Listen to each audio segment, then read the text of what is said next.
বলো কি? জি আপা, ওই আজকে কি ঢাকায় সব জায়গায় মিছিল এইসব সময় কার্ফিউ শিথিলের সময় মিছিল করার নির্দেশ দিচ্ছেন? না, মিছিল না, যদি ওরা নামে টামে তা আমাদেরও প্রেজেন্সটা থাকা দরকার ওইভাবে। জি, কিন্তু মিছিল কি করবে? না না না না না, মিছিল করবে না। তাহলে মহানগর থেকে নির্দেশ দিয়ে দিয়েছে সব ওয়ার্ডে সব জায়গায় মিছিল করার জন্য, তাহলে এটা বন্ধ করাই না? দাঁড়ো দাও দাও, ওদেরকে কে বলছে মিছিল করতে? ওদেরকে মহানগর থেকে বলছে। মহানগর কে বলছে? তো মহানগরে কেউ না কেউ বলছে তো। জি জি সেটা একটু জিজ্ঞেস করো তো। জি, আমি জিজ্ঞাসা করছি, আমাকে মোহাম্মদপুর থেকে ফোন করলো, মোহাম্মদপুর আদাবর থেকে, যে আমাদের মিছিল অর্ডার করেছে। উত্তর থেকে কাদের ভোলার কাদের ফোন করছে। ভোলার কাদের তো একটা মিথ্যে কথা, ওর কথা করে না তো, ও খালি জি আপা, জি আপা। ওটা তাই না, ও সবসময় কিন্তু মিথ্যে কথা কয়। আপা তাহলে আমি একটু খবর নিয়ে আমি মির্জা তুমি জিজ্ঞেস করো। হ্যাঁ, মির্জা কে বলছে কি, যদি ইন্টেলিজেন্স বা এদের থেকে বলা হয় করতে পারে যে আমাদের প্রেজেন্সটা থাকলে তখন ওরা নামতে সাহস পাবে না, সাপোর্ট হবে। জি, এটা হতে পারে, বাট তাহলে তোমাকে একটু জিজ্ঞেস করে নিতে হবে। আমি ওদেরকে হেল্প করার জন্য হতে পারে, কিন্তু মির্জা আজমকে জিজ্ঞেস করে যে মির্জা আজমকে কে বলছে।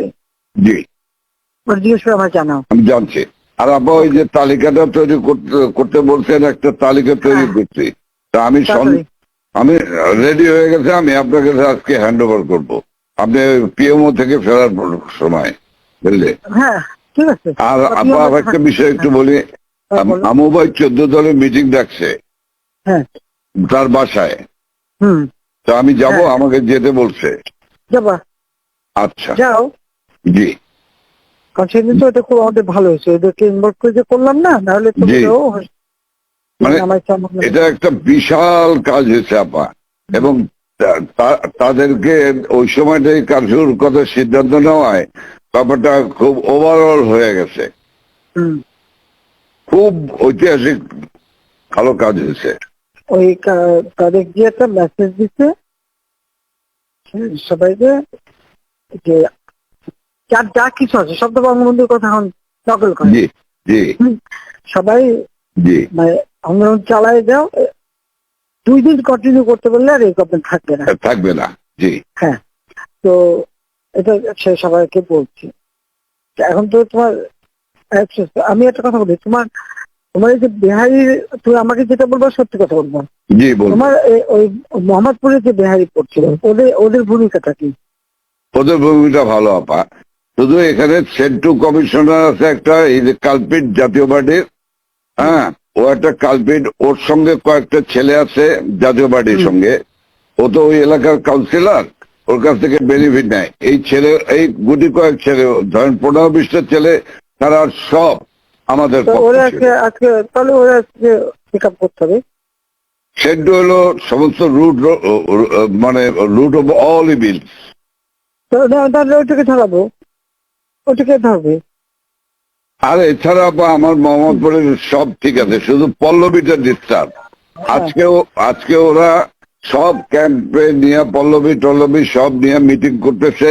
ওই নাসিম আলীর ছেলে হারুন, ও চলে আসছে রংপুর থেকে, ও চলে আসছে, ও মিটিং করতেছে আজকে, আইসে ও স্টেটমেন্ট করবে একটা। আমি বলছি তোমরা স্টেটমেন্ট করো, ঠিক আছে, ওরা আজকে স্টেটমেন্ট করবে আপা। কিন্তু সেন্টুরে ধরলে তো আবার জাতীয় পার্টি চাপবে। চুপ, জাতীয় পার্টির ক্ষেত্রে আমাদের কি আসে যায়? আচ্ছা, বাহ, আমার জাতীয় পার্টিতে আর কত দরকার নেই পার্টির। না না, ওই যে জিন্না লাশ, আমি বলি যে জায়গাটা ডিস্টার্বিং এলিমেন্ট বলো, আমি এবার একটা থাকবো না, সব সাফা করবো। জি আপা, জি আপা, একদম এবার ছাইকা ফেলতে হবে আপা। আমি তো বলছি ওই যে কুইল বস্তিতে সবগুলি যে ওখানে ঠুসে ওখানে থাকে, তোমার এই বিহারি বস্তিতে থাকে, আবার কিছুই নেই, সব জায়গায় একটু সার্চ করো। জি আপা, সার্চ করা। জি আপা, ব্লক রেড করতে হবে, চিরুনি অভিযান। সেটাই চলতেছে এখন, সেটা চলতেছে, কিন্তু শেষ আছে। জি আপা, বাসতে যেমন কিনতি, বাবরে বাবা। আর আমি ওইটা খবর নিয়ে আজমের কাছে খবর নিয়ে আমি আপনাকে জানাচ্ছি। শব্দ দিচ্ছে কি নাই? হ্যাঁ, তুমি আমাকে ওইটা জানাও, ওইটা খুব জি দরকার। হ্যাঁ, জি আপা, আচ্ছা আচ্ছা। জি জি, সালাম আলাইকুম।